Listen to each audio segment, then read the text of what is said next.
Probably showed my sort of dorky theater side that I've always just loved plays, and that was like when I first started going to New York, that was the only thing I cared about doing, was going and seeing shows on Broadway. So doing a play was super exciting, especially one that I have not read yet. So we did Spring Awakening, and I did my research as a good book club member does when reading something, and it was super interesting because I found out when this first came into stage production, it was super controversial in Europe and in the US, because it touches on things like sexuality, growing up, challenging authority, questioning religion, things that were really not open to conversation at the time that this play came out.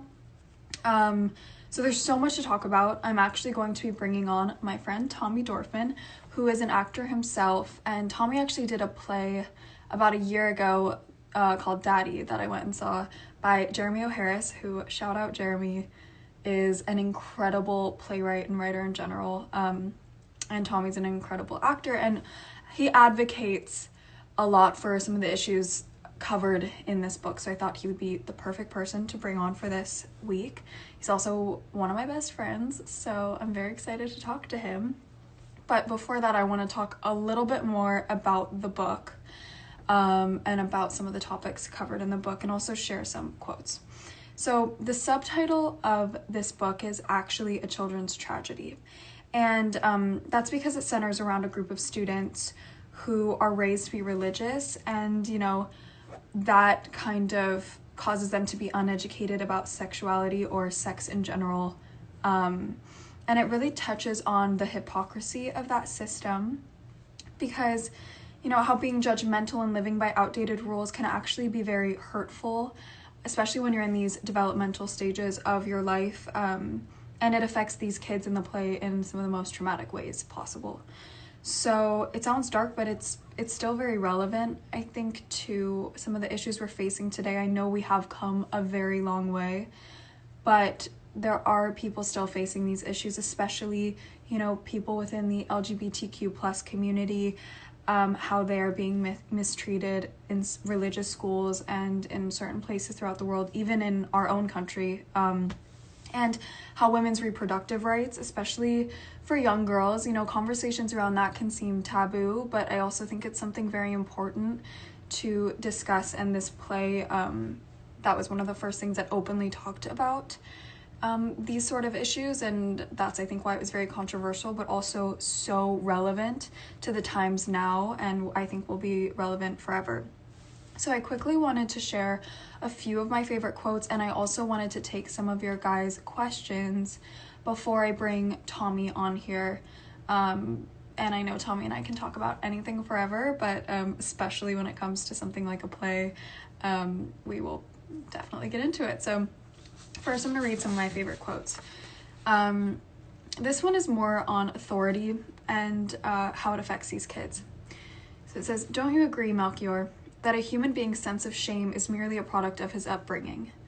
Now, this quote, I think, is extremely true and extremely relevant. How, the nature versus nurture, but also just, I feel very fortunate to be raised by a very open-minded family, and I think you are the product of your environment. So it's really painful for me to think about the fact that there are children being raised by families that maybe kind of implant these ideas in their head at a very young age that who they are is not okay, and so I think that can cause a sense of fear, of not feeling safe, or like there's a place for you within your own family or within the world. So I think, how these shameful ideas that we get are really put on us by the people surrounding us. Another one I think that was really good is on religion. It says, "We see God and the devil blaming each other and cherish the unspeakable belief that both of them are drunk." I thought that was a great quote on religion, especially coming from these kids who were surrounded by such religious families and in a very religious school. So I really loved that kind of way of jabbing back at these religious ideas. This one's on morality and desire and kind of balancing that. And it says, Morals I understand to be the real product of two imaginary quantities. The imaginary quantities are supposed to and want to. The product is called morals, and its reality cannot be denied. Now, I like this idea of sort of the angel and the devil on your shoulder, this fight between your mind and your heart sometimes, or what you want to do, or technically what you're supposed to do, or what you think you're supposed to do. I think that's something we all struggle with every day, that balance of want versus supposed to. So another quote, and this is the last one, on growing up that I really loved, I pulled this from the play as well. It says, "And now I've come, I don't know how, and I'm supposed to be responsible for not having stayed away." Now, that I really liked, because I especially feel like when you're a teenager, you start to feel like, why am I on this world? What's my purpose? And you feel this sense of responsibility for yourself that you didn't really have before. I think when you're young, it's like your parents are responsible for you. So you don't have this sort of taking credibility for your actions, things like that. So suddenly you start to question, why am I here? And I am here. So now I'm responsible for understanding why, and also proving why I'm supposed to be here. And we don't control when we get brought into this world and who brings us into this world, but suddenly it becomes our responsibility to do what we can with our time here. Now, I want to take a few questions from you guys, because I really love when you guys leave questions for me, and I just think this was a really cool play to read, because it is from a very long time ago, but reading it, you just realize how relevant these issues still are and will forever be. And it opens up so much conversation that, would not have been talked about at that time. So I think I'm very, very privileged to be able to talk about it now with you guys. So if you guys have any questions, please leave those for me.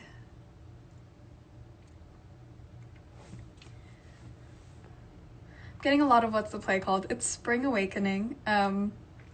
If you guys haven't read it, but or watched it, it's a very, very good. Someone said, what's your favorite play you've ever read or seen? Gosh, I truly could never ever choose. Recently was Slave Play, which was another one of Jeremy O. Harris's plays, which I cannot say enough incredible things about. Favorite character. My favorite character, in some ways, I think probably Melchior, because he is very forward thinking and he kind of goes against what everyone's telling him to, and at a time when that was not welcome for a child or a teenager or whoever to have these opinions, these very strong views on the world. I think his point of view was very important and essential to the play. Are there any other questions that you guys might have?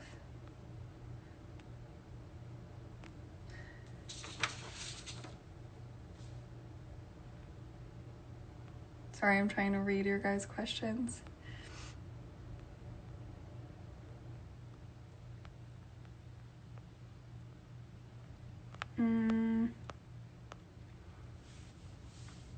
I think another character actually that I just think is worth mentioning is Wendla, who really gets hit very hard by her lack of knowledge for these for sex and sexuality and what that means, and the consequences that we have to face by being uneducated. And I think that's very true to every form of life.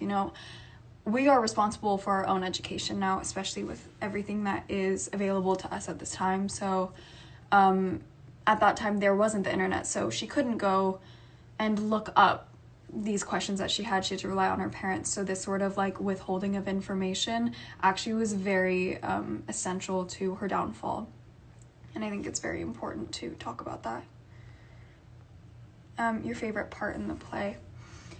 I think my favorite part of the play is at the end when Melchior is giving reasons sort of to come with him to the other side, but it's also in a weird way turns around and becomes why you should live. And there's a beautiful song, shout out Tommy for showing me this song, that plays at the end of the musical that talks about how life goes on despite the tragedy that we face, how flowers still bloom, how you know, the world keeps turning. And I'm gonna bring Tommy on to talk about that because he showed me that song and that was really beautiful. How would you define loss of innocence, since it was one of the central ideas in the play? That's a very, very good question. I think loss of innocence goes very hand in hand with loss of ignorance, when you can no longer claim ignorance to some of these things. I don't necessarily think something has to happen to you that takes away your innocence. I think you're very much in control of it, and that's something that I've very much so believed in. But I do think it's when you start to sort of understand that your actions have consequences, what those consequences may be, and when you start to educate yourself on maybe the harder things that, you know, these parents don't even want to talk to their children about in this play.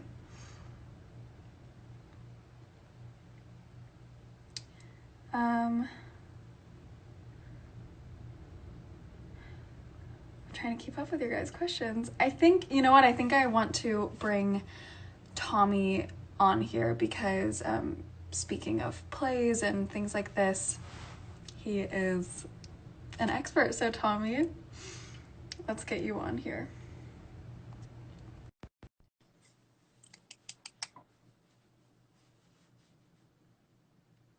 I'm so excited. Ah! Did it work? Yes, she's here. Wow. Hi. You look so beautiful. You always look so beautiful. Oh, thank you. I need you to step gorgeous. up my makeup game though. Wow. I mean, listen, all it takes is a colored pencil. This is my canvas. And some blush. It is. The blush is very spring. I love it. I also feel like the dress you're wearing. Okay, so I've seen this musical now. And I saw the musical version of Spring Awakening, and then I read the play. And the dress you're wearing feels like very reminiscent of the dresses like the girls wear in the first scene. I really wanted to channel it the best. So thank you. Really I'm dressing on theme. Is that the shirt that we bought together? Yeah. Yeah. Mm-hmm. I love. Under a dress I got on Amazon. Wow. Thank God for Amazon right now. Look. Thanks for coming on here. Thanks for having me. I love you. This is the perfect thing for us to do. It really is. I love that you have this book club to sort of like stay active and stay educated and keeping people inspired. It's so amazing. Yeah. Well, you always have the best book recommendations. And I actually They're think all sad and gay. True, and I love all of them. They're all very on brand.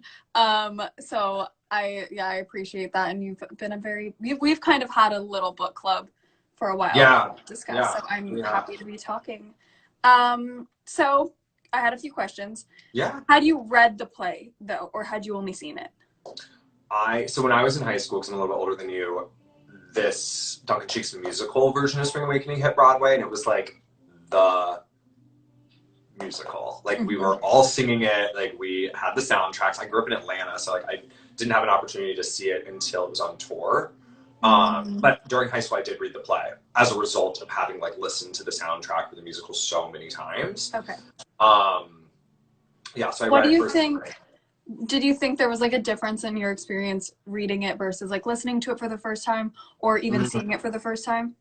Yeah, because I think for me, like in high school, I was going through my own sexual awakening, right? It was my own spring awakening. Like that's what the title refers to, literally, is like spring. It refers to like the beginning of puberty, the beginning of just like feeling sexuality in general and feeling sexualized, and like the first time you have a crush on somebody, like all of those things are relevant.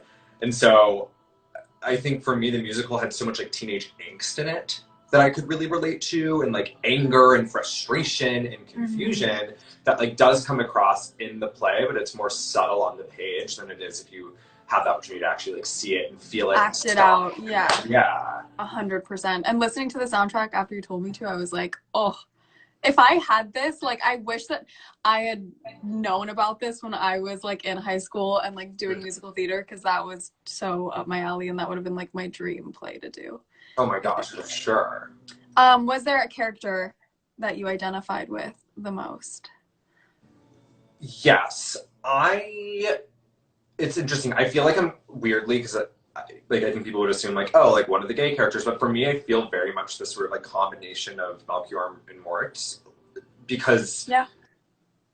like Melchior has this, you know, like wants to rock the boat, like has all these grand ideas, like writes the book on having sex, right? That gets him expelled from school. And then Moritz is this like also like an extremely like sensitive person, but isn't quite keeping up for whatever reason.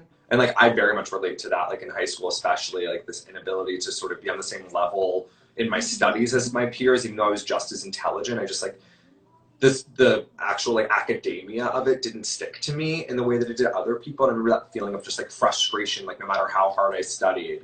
And now I'm sure more to be like someone who probably has like ADD or like has some other like other diagnosis for education. There's a reason why like certain things aren't sticking in the same way the other kids are, but at the time like, there just wasn't a competition. It was either like you're really fucking smart and you get the grades that we get, or you're out of here.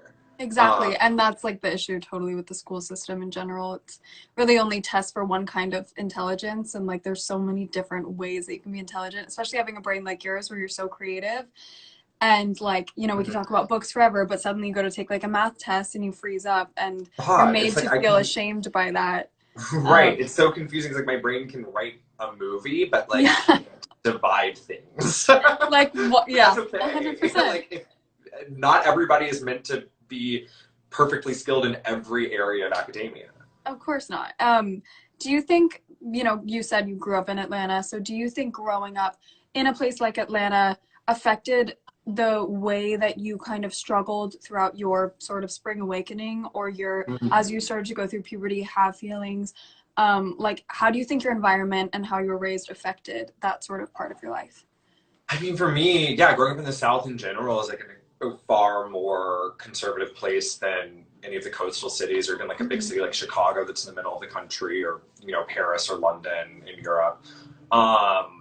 There is a lot of bigotry in the South, and there's a lot of miseducation about gender identity and sexuality.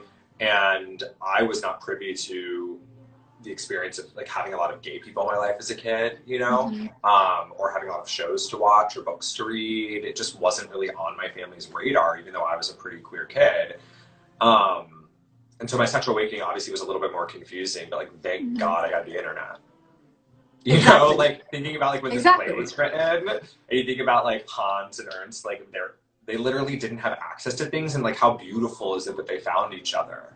And I mean, and being so brave as to opening up and finding each other, but you know, thinking about these kids that literally have these feelings and think there's no one else out there in the world like them, and that there's something wrong, literally wrong. Or like literally like you've gone through puberty and you still think that like babies are being delivered by the stork. By storks. Through fireplaces. And this like withholding of information that, especially Wenla's mom dies, and she really begs her mom, she really gets on her knees and she's like, Mom, please tell me. And her mom she just completely falsely explains how babies are made. And this leads to Wenla's complete downfall because of this like lack of information. Yeah, just complete lack of understanding.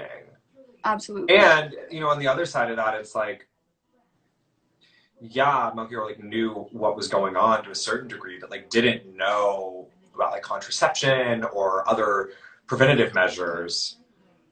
No. And this is, I think, something so important about like this sort of idea of treating kids like they are, that they don't understand, because we do have, you know, from when I was 11 years old, I was curious about these things and I wanted to know. And thankfully, like the conversation was very open in my family about these things. I think because my parents understood that ignorance is not bliss when it comes to these serious topics, especially like something like contraception, and these ideas of like, oh, let's not tell our kids anything and they won't get into trouble. It's such an old-fashioned idea, but unfortunately in a lot of places, like you were mentioning, you know, in conservative areas like the South, this is still a completely relevant topic that's happening every day. Yeah, exactly. So I want to talk about, I have like different larger themes that I found throughout the book. So sexuality was one. I think what these kids are going through, reading it now, I'm like, these are very normal sexual experiences, right? Because we see this stuff every single day, but the kids are made to feel guilty about everything they're feeling and going through. How do you think the school environment, the sort of like religious school, was hurting them? Did you go to a religious school? I did not. Like, I went to a pretty, like, open-minded school, and I'm really grateful for that. We did have sex education, but we didn't have queer sex education. But it was academically rigorous in a way that, like, didn't make room for people who were a little bit different on that spectrum. But, you know, I think in this, I mean, the issue of morality in general is such a big theme in this play. You know, and, like, I think it's, like even Mortz talks about it, like, in the afterlife, right? It's, like, it's sublime. You can see, well, that's more mortality, right? But, like, the morality issue of just, like, what is right and what is wrong, and it being so black and white for these people, and it being so black and white in this educational system, and so black and white for these parents. But then things get compromised, right? Because, like, Fanny Gabor is, like, pretty liberal, like, in the play, right? Like, she's, like, my son didn't do anything wrong. All he did was, you know, talk about things that human beings do, that animals do, that are like the circle of life stuff. Like, he didn't do anything wrong until the issue of the rape comes up, right? Or the issue of, like, the possible rape comes up. That's the way it's skewed, right? Whether or not that's actually what happened, I think the reality is it's like two teens who don't really know what they're doing, trying a thing out. And, like, maybe him being a little bit more convincing and her being a little bit more naive. But that for, you know, for Melchior's mom is like a no, hard no. And it's interesting because out of all the adults, she's the only one who's, like, kind of chill. I know, and I think, like, representing a more liberal style of parenting in this book that was, or in this play that was written so long ago is, like, so important. And, you know, now, like, I'm reading her part and I'm like, oh, you know, this is how every parent is. But it's not. It definitely wasn't then. But you want to think that your parents are just going to defend you till the end. And even, I think Wendla's mom and dad, their argument sort of about what to do about her, and when they find out that she's pregnant, and the way in which they handled that is a complete contradiction of this. Church. Completely. It's, like, completely illegal. And, like, sacrilegious. I mean, what's interesting is, like, in this time, and there's a lot of countries where there's no separation of church and state, like we supposedly have in America. The church was the rule. It was the school. It was the law, period. And it was tied to God, and it was tied to religion. And everybody was following these characters, and some of these characters who are atheists, who bring up very valid points, it was like, you're crazy, you have there wasn't room for conversation, really. It was like, you are reciting Bible verses, or you're completely crazy, you've lost your mind, you should go to jail, you know? And just the way that they handled Wendla's pregnancy, to me, like, was so insane that was something that could have happened then and could happen now. It's something that means these sort of, like, back alley abortions still happen now because abortion isn't legal in every state. So if you are raped, like Wendla supposedly was in this play, like, she's 14. When you're 14, right? And so it's the same for certain people in America and other countries who were assaulted or were taken advantage of and become pregnant because of that. They're unable to get the type of services they need because it's not legal. And so then they have to turn to what happened to Wendla so tragically. Is like, you have to turn to this that's the only other option other than like going through with birth. But after such a trauma like that, that's not necessarily something you should have to do. No, and it's not, you know, I think like this whole idea of pro-choice is very important now. That wasn't even something that was being discussed then, but neither was contraception. So, you know, you have these ideas of expecting children to not go through sexual awakenings, especially as a parent who, you know, we all have these feelings when we're growing up.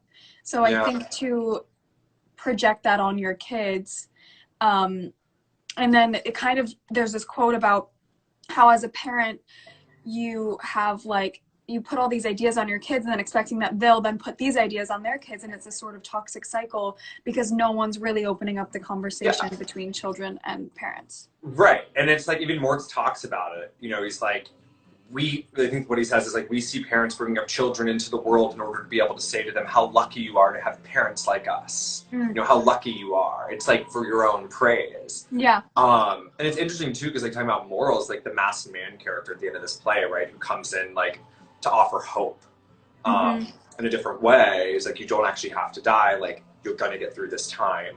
I know it's difficult, but if you choose to live, you'll pass through this. And you have the rest of your life ahead of you. Yeah. Like, because when you're a teenager, everything feels so dramatic. It feels so permanent. Things that you go through as a teenager, like every bump in the road, it feels like this is what I'm destined to do. Things feel like life or death. And then even absolutely, Mortz talks about it where he's like, I regret this. Like, this actually wasn't the choice I should have made. No, this wasn't the best decision. And, you know, now we have, fortunately, suicide hotlines and support groups and so many resources to go to, but you know, that wasn't something that was available to these kids. So if you started feeling like something was forever, there wasn't someone there to tell you it's not, and you're gonna get through this. So to have that sort of masked man at the end, this character that is their sort of support and resource for telling them that they're gonna go on, was, I think, actually a very progressive way of depicting a character. Completely. And I love like his definition, or their whatever definition of morals, being like the real product of two imaginary quantities, like the imaginary quantities of what you're supposed to do and what you want to do. And the product is morals, and it can't be denied. Like, it's there.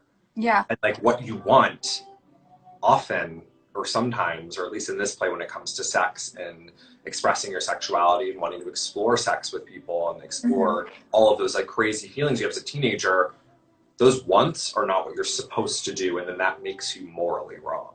I know, and then it makes you feel ashamed to even have thoughts in your head. And like, I grew up, you know, in California, which is a very open-minded place, but even like, you start thinking anything other than like what innocence is technically defined as, and I felt ashamed.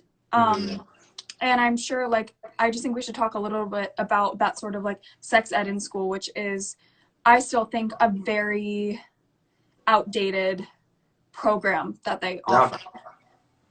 So how was, because I remember I had sex ed in the form of, you know, you're gonna start menstruating, and this is what happens when you go through puberty. It did not talk about desires or wants. It didn't or like emotional maturity.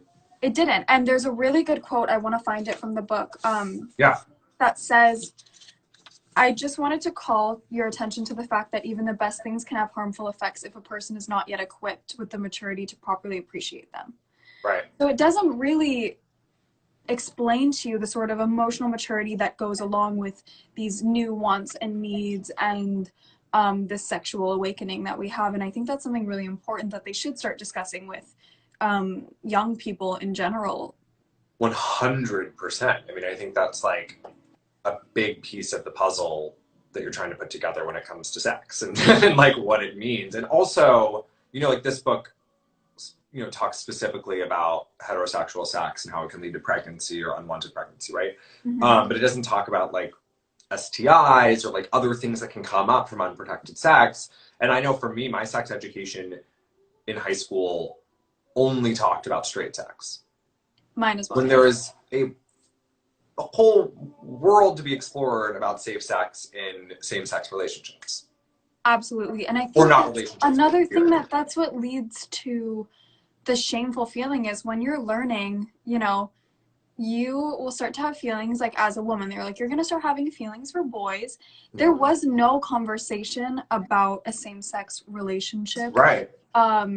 Unfortunately, like that's why I think the internet is in a lot of ways a very positive platform, because you can find people who have the same ideas as you. There's a place for everyone. There's a way for you to find someone to relate to. But, you know, when you're in school and you're being told this is what happens to you, and it's not necessarily what happens to you, or you don't necessarily fit into the video that they're showing you, right. or the explanation. I mean, for me, I was like, well, this doesn't apply at all. Even though there were things I could learn from it, but it immediately shut me off because I was like, well, there's no information here about how I, male-bodied, have sex with somebody else who's male-bodied, and so exactly. And it's this like miseducation that then you go into it without the necessary knowledge, because it's like people, I think especially, it's an old-fashioned way of thinking, but adults in general, they think this misinformation is actually beneficial to us, but it can be so harmful. Well, it's extremely traumatic. Because then the only way you learn about having sex or sexual experiences is through having that experience. And, you know, as a gay person or a queer person, often that comes from, I mean, it's different now, but like when I was out, like there weren't a lot of out people my age. So I was having experiences with people who were older. It wasn't safe. It wasn't legal. It wasn't appropriate necessarily, but it was what was available to me. And so then I was learning through experience without any book to refer to or like anything else to go off of. And it's the same what happens in this play is it's like they're learning through experience. Yeah. They don't really know. Well, Winlet doesn't know at all what's going on. No. She's just like, yeah, okay. Like, she's like, great. I have no idea what you're talking about. And like, I can't be pregnant because I'm not in love with you. And that's like, that to me was so heartbreaking when I read that, because you know, her mother says, you have to love someone like you've never loved someone before. Right. You know, and you can argue, well, yeah, that's true. But it's such a lack of the essential information, obviously. Yeah. And then she says, well, I wasn't in love. And then it's like, well, if you're not, and then she's not in love and she's having these sexual experiences that she's probably not ready for, because, you know, and I think like that's what broke my heart so much, is she was like, but I wasn't in love. Yeah. And she didn't think, you know, and what's interesting about that is that like sexual experiences and love don't necessarily have to go hand in hand. Sometimes it can just be like a thing that you're exploring and having fun with if you're doing it safely. Which I think is what makes the relationship between like Hanchen and Ernst so beautiful, is that like there clearly is so much like joy here and experimentation. And they're learning alongside each other. Yeah, and there's obviously love there, but it's, I think in a way, because nobody's even talking about it. There's no like, don't hang out with the boys. You know what I mean? Like to the girl, it's like they have the freedom at this time to explore each other in a way that has shame, obviously, because it's people of the same sex, but doesn't have the same shame as it would for like opposite sex couples to be exploring sexuality at the same time. Yeah, and I think, you know, this was something I was discussing sort of this week with my parents, because I just think it's such an interesting idea of like this like slut shaming. And, you know, how you would never say some of the terminology that you'd use to describe a girl than you would a guy. Right. You know, and so this idea that Hanchen and Ernst can hang out and they're not shamed, no one's questioning it, no one's saying anything. But you know, Wenla's running off and like, how dare she, and she's, you know, it's, that to me is still something that, or like Ilsa's completely excommunicated. Yeah, like she gets like beat by her family. You know, she's in 2 scenes, but those are pivotal scenes because she comes back talking about like, oh my gosh, I've been like out in the city and I've been to these clubs and I'm just like, I'm liberated sexually and I love my body and I love these people because these people are like accepting on a different level, and then I have to go home to my small town where like nobody understands me, and it's so painful. Where it's like, it's interesting because she's sort of this like unspoken hero of the kids She's in a like way. this sort of everything that they wish they could feel, but Yeah. this confinement of their small town and their more conservative parents is completely prohibiting them from doing. Did Yeah. you ever feel like, you know, because I know you went to school in, you went to college rather in New York, right? Yeah.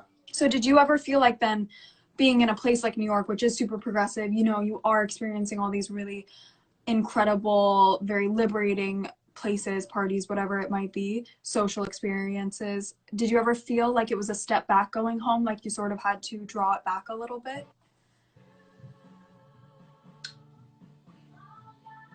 Yeah, I think so. Yeah, I did in a way because there was like a safety issue of walking around Georgia. Mm-hmm. But to be fair, like I was yelled at on the street in Los Angeles 2 days ago for wearing a skirt. You know, by like a group of like 17-year-olds calling me really offensive gay terms and like threatening to attack me, right? So like location is a thing to a certain degree, but like safety is an issue for queer people regardless of where they Regardless. are. And you could think, you know, for me, it's like I live in a really progressive city. I'm in a safe neighborhood, like all X, Y, Yeah. and Z, like, and it's And you still and you could want to be a blunt one. say, like, I so badly want to say I'm shocked, but it pains me to say, like, I'm Well, not, what's interesting to me because this too is happens like, every day. right, and what makes so when you look at like media and TV now, when you look at queer, I mean, I'm a very like outspoken queer person. It's part of my identity. It's part of my like it's part of everything I do, and I make it a Yeah. point to do that, and I put myself at risk to do that. But by the way, if one little boy or girl can see you and think I can be whatever I want to be, it's worth, you know, the risk. That's why Right. like Well, I look up to you so that's much. the thing that keeps me going, right? Like that's those like it's the next generation of people feel like safe, feel like they have a place in Hollywood, X, Y, and Z. Mm-hmm. But like on a character level, that's what makes Hanshin so real to me, is because like Mm-hmm. he is queer, and he talks about like his personality, and he's like, I'm not rocking the boat. Like I'm staying under the fucking radar. I'm not challenging anything. Like I'm gonna just like bliss out because it's safe It because is, that's yeah. like the safe thing. I was even watching this Apple series about gay people in media, and Was it visible? Visible, I watched and it Chris last Colfer night. was talking about his character in Glee, and he was like, "Well, what was nice is that I got to play a gay kid in high school who was really like a gay kid in high school who's more quiet and more reserved at first, and who's like just trying to sort of like get by and Mm-hmm. like not And draw too much attention to themselves because they want to be safe." yeah, and actually, I thought Visible was amazing because it just depicts how the media was talking about issues sort of surrounding the LGBTQ plus community. They weren't even Right. televising Stonewall, which was such a pivotal moment for queer Mm. culture and history. And, you know, at first, these characters were depicted in the media as like a joke. They were like the butt of the joke. And I think how far we've come where there are realistic, you know, you can be the love interest. You don't have to be the funny friend, or you like look back at these shows like All in the Family, which is one of the ones that they were talking about in Yeah, Visible. all in the family. Yeah. And these characters are so flamboyant and, you know, and Right, they're insane. Because even though I dress really flamboyantly, like my personality isn't always like, yeah, you know, and whatever you don't want to whatever be that's supposed to mean. and sitting there like watching your family laugh at a at what you don't find a joke. Right. It can be Totally. extremely traumatizing. And I think that's why like having a character like Ernst so early on that was more reserved, that wasn't like this and that, you know, like it was a real thing and a real person with real Yeah. feelings depicted in a way that made people read this. And even though it was very controversial when it was running and went to stage production, but like there were people out there sitting in the audience that were probably like, oh wow, you know, this isn't, I'm not the only one in the world like this. Right. And Yeah. I just would like to say, like, you were a very big part, I think, of my like spring awakening. And like you, like truly, you were like my Ilse or whatever. And just like explaining that there doesn't have to be a name or a set category for your place in the world, because if there Totally. isn't, you make one. And Yeah. that's what I was so appreciative of you for, is like showing me that you don't have to be this or that or black and white. And just like the characters in this play, who all are finding their own place in a very different, over a very different spectrum, with very different beliefs, but at the end of the day, they're like discovering who they are. And that's something that you showed me how to do. And like, that's why I'm so appreciative to Well, I'm you. so appreciative of you. Because you're like such an open-minded and loving and accepting person, and you've developed your own moral compass that isn't inherited. I mean, it's inherited from family, but it isn't like a prescribed moral compass from some institution that's been centuries old that hasn't evolved. Mm-hmm. And you have, the ability to continue to see things differently and grow in a way that's just like so inspiring and exciting, as a friend of yours. Really? And also to no. Oh, But I no. think it's interesting too, because it's like there's so many prescribed gender roles now, and it's like I'm seeing people in the comments, right? It's like, well, why do you wear a skirt? It's like, well, skirts were worn by men for centuries Yeah, before they ever wore pants. really, I know. So like, I don't. It doesn't make Talk about sense. ancient Greece, Like educate yourselves. You're being ignorant. And that's, I Period. think, the biggest thing is like this sort of ignorance now does not apply geographically anymore, because we all have access to the necessary information to lead a safe and understanding and empathetic life. And I just think like we all need to have a little bit more empathy. Yeah. Just like, the one parent in the play who's understanding, and then you see all these other people, and unfortunately, like, we like to believe, based on where we live, and I think that the industry that we're a part of, that everyone is as open-minded as us, but unfortunately it's not the reality, because you still see things happening every day that are heart-wrenching but not surprising, and that's, I think, the most painful part of it. Well, this was so deep and intense, but I would not want to talk about these issues with anyone else. Same. I love you. I love you so much. So much. Thank you for including me in this. You can be a special guest, a reoccurring guest, whenever you want. I will talk to you about any book or play ever. Down. And if you have any recommendations, please give it to us, the book club, once more, Rex. I will. I was thinking we could do On Earth We're Briefly Gorgeous for one of them. Ooh, you should do a double. Ocean would love to do that with you, I'm sure. I would, because that I mean, I don't know if you've DM'd with him before, but he's like always on. Okay, I'm gonna reach out, because I love that. I mean, I like have to apologize in advance for the people reading it, because you will cry, but it's such a good one. Yeah. Oh, well, I love you so much. Thank you for I love you more. I'm giving you like a big virtual hug, because I feel like we just had like a very deep conversation. I know. So much. I'm gonna need to like go journal now. I know, I'm gonna journal too. All right, I love you so much. I love you too. I'll see you soon. Bye. Well, thank you guys so much for listening to us get very deep. We're clearly both very passionate about a lot of the issues discussed in this play. I know they're tricky things to talk about, but I'm so grateful to have such an incredible audience that I think shares a lot of these same values with me. You guys are, so wonderful, and like the reason why I feel so grateful to be part of this world. And so thank you for being part. I know this was a heavier book club. Who knew Spring Awakening would be the one to get me pretty much to tears, but I will announce the next book tomorrow, and let's keep it going. I love your guys' recommendations. I look at all of them, so you guys DMing me whatever, books, I'm writing all of them down, and I'm going to try to get to as many as I can. So, you know, this is supposed to be a collaboration, and I'm so grateful to how you guys have responded to this. Thank you so much for watching, and I will see you next Friday.